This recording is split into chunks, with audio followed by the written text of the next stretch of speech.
As you were talking, I was just reminded that probably 2 decades ago, I was being interviewed by Dr. Bob Arnott, the medical correspondent for CBS Evening News at that point. And we were talking about tepary beans and how the pectin in the beans would slow the absorption of sugar into the blood. And so we're going along, he's filming, and he says, so the tepary bean is a medicine? And I didn't answer him, and so he turned the camera off and waited, and we talked a little bit, and then he asked me again. We started back up with the camera. He asked me, so the tepary bean is a medicine? I didn't say anything. The third time that happened, when he turned the camera off, he said, why won't you say it's a medicine? And I said, because if you say it's a medicine, people won't eat it until they're sick. If they eat it as a food, they may never get sick. That's a big distinction.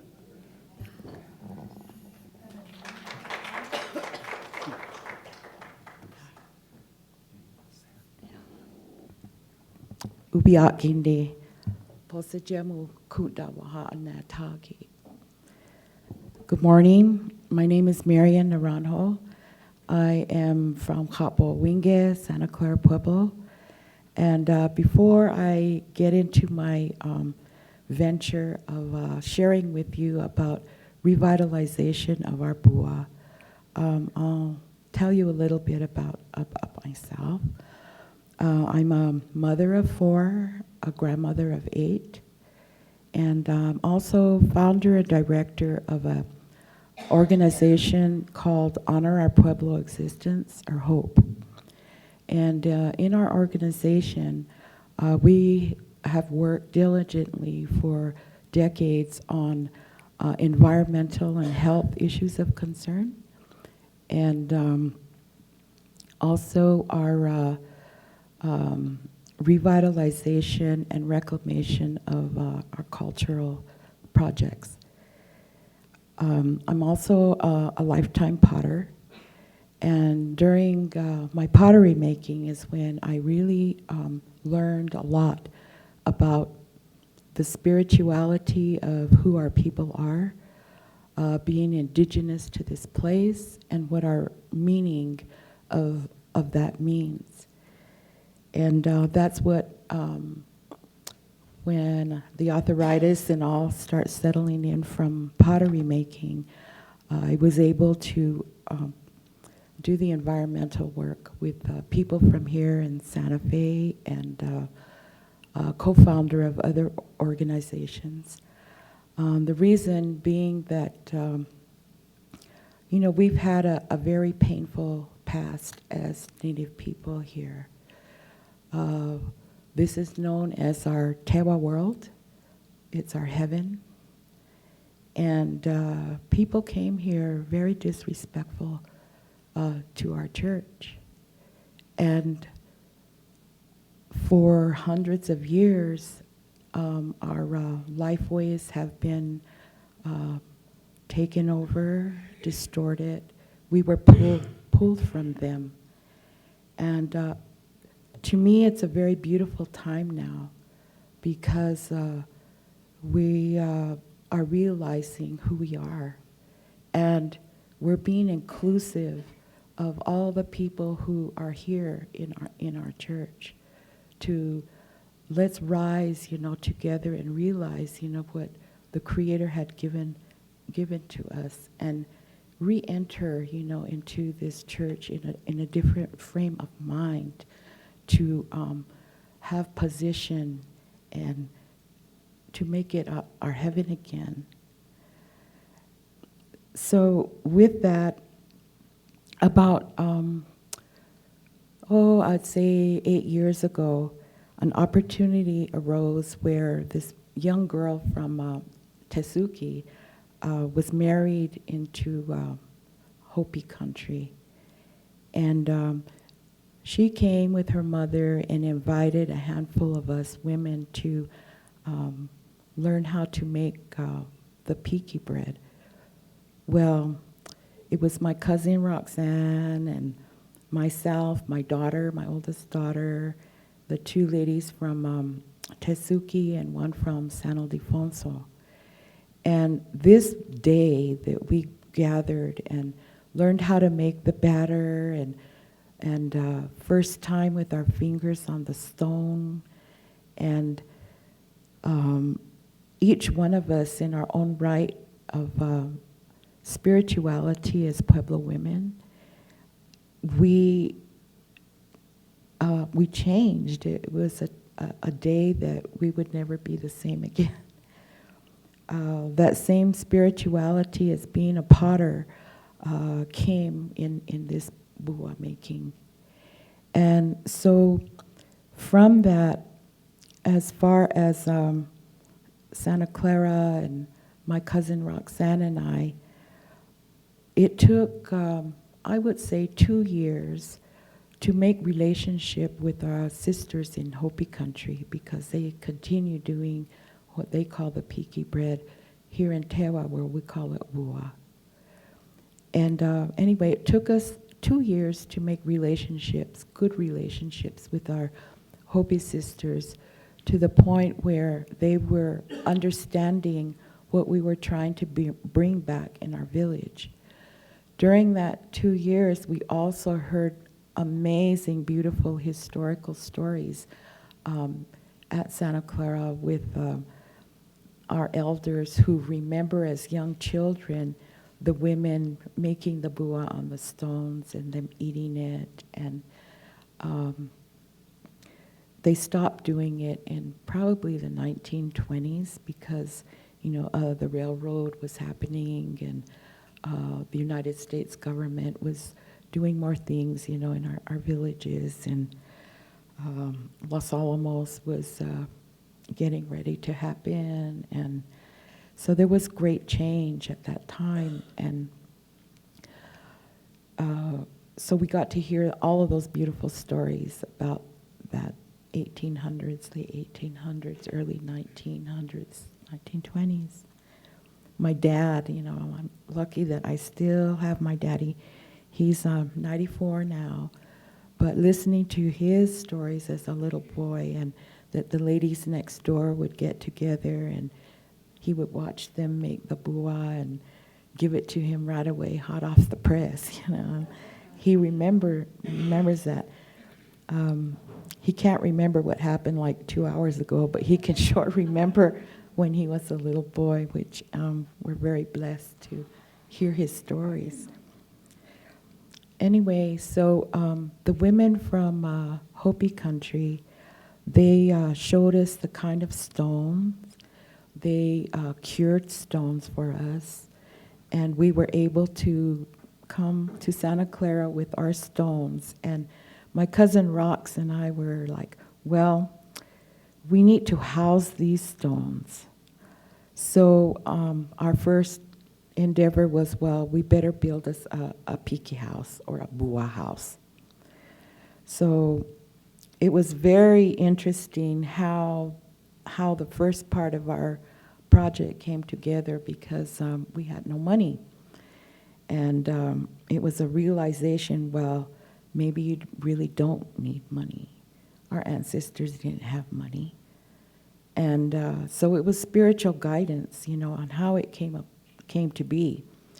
Having conversations, with the folks from the environmental work, and sharing with them, we as indigenous to this place, our true calling from Creator was to take care of the air, the water, the land, because if we don't take care of that, it's not going to take care of us. So all of our mannerisms were based on that. Our dances, our songs, are all these things that are the prayers and giving thanks for the gifts, and how we put back what we took, and on and on. So when Los Alamos National Laboratory, the government, came here, they planted themselves in our ancestral sacred place. And the air and the water and land, became very, very contaminated to date. And it's very difficult when that happens. How do we nurture our seeds? We have to nurture our seeds. Anyway, so these conversations came about, with colleagues. And it was a realization with us that in the unseen are all of our ancestors. They're watching us, and they're watching us suffer. And how can we heal them? They need to be healed. We need to help do that. So it's offering, we decided, well, maybe we're chosen as these tools to help heal these past things. So to make a long story short, I'm looking out my window and I'm watching Anglo men, Hispanic men, with their money, their sweat, their tears, all of it, building this Bua house to replace and out of sorrowful for past ancestral actions, to put back what was taken and done to Pueblo women. It was so beautiful, and we cried and all, but it was a blessing, to many. So then we have the first part, phase 1 of our project, the Bua house, and 2 stones, and so far we've had 35 women to come in and put their hands in it to try. We've also been able to incorporate back our ceremonial piece on how important the Bua first ancestral bread was used in ceremony, and how this project has brought back a lifeway where we actually have planted our first blue corn, and Monday, Tuesday we'll be ready to harvest it for our next year's flour. And hopefully at some point we can get it to where enough women learn how to do this, that those stones will be hot all the time, and we can put back a healthy food source for, everyday partaking. So presently we're working on phase 2 of our project, and it's the actual woman's kitchen, where our grinding stones will be stored, and our work area to prepare the batter, and hanging, and drying of our corn and other things. And the way this part happened was also much healing and heartfelt sights and words from people. Again, no money. So IAIA Porter's class, traditional art class, was doing a project on adobe building. And so during the month of April, his class would come over to Santa Clara, and we had forms enough to make 70 bricks at a time.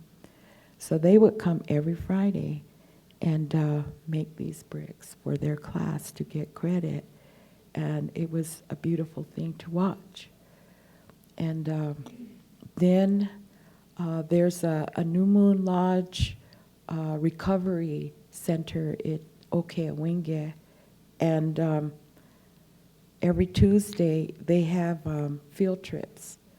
So the director asked, if they could come over, and And I said, sure, have them come over on Tuesdays. So on Tuesdays, they would come over and oh my God, it was so beautiful to watch them connect with the earth and learn how connecting with the earth was actually healing them.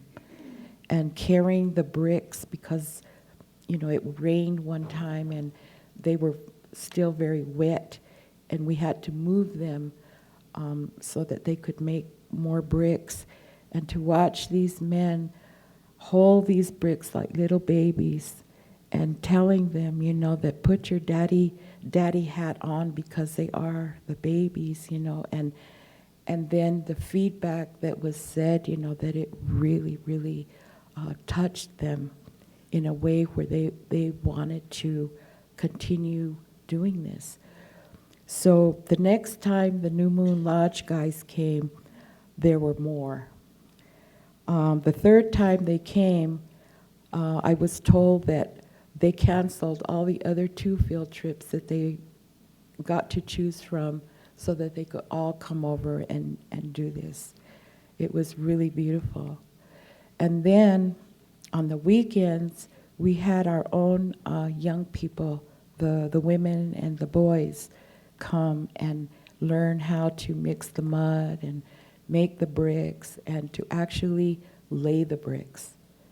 And we learned first day that the boys did not like mixing the mud.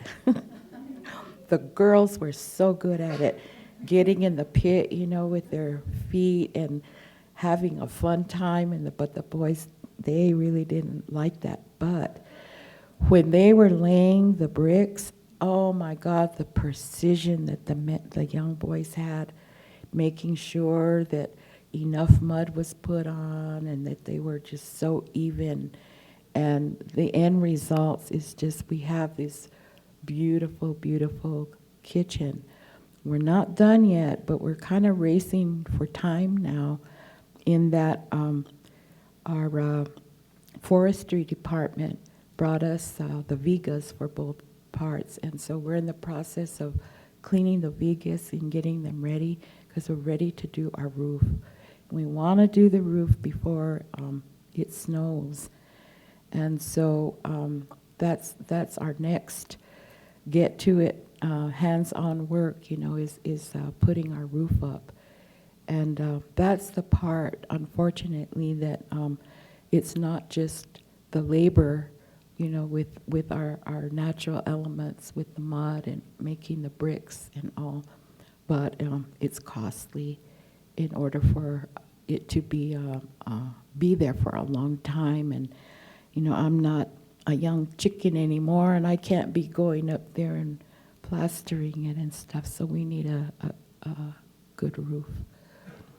So hopefully, that all of you who live here within our church, Ogapoge, Santa Fe, is part of our Tewa world, that you will find in your heart, that you have position in our church. And we all need to come to a point where we're on the same page in taking care of our air, our water, our land, and supporting the indigenous people in this land to put back our cultural foundations to make them strong. Because this is the energy that goes around the world. It's already proven, we saw it. Los Alamos, look what energy had been placed there. The total opposite, the destruction. And it went around the world. Now, what are we going to do with it? And it needs to be a conscious effort within the hearts of all of us to belong, to participate, and know that you all have position to help put these things back so that we can create and bring back our heaven. So with that, tomorrow my cousin Roxanne and I will be here, and we're actually going to be making bua. So I invite you to come and get a taste. We're still learning, so you might have crumbs, but but you can still partake. And I also want to let you know that this action of making this bread is a sacrifice and spiritual for the women. So if you're there, you know, to at least respect that, because it's an art form, yes, but it really is a sacrifice and a spirituality that we will be putting into our efforts tomorrow. So, kut dawaha.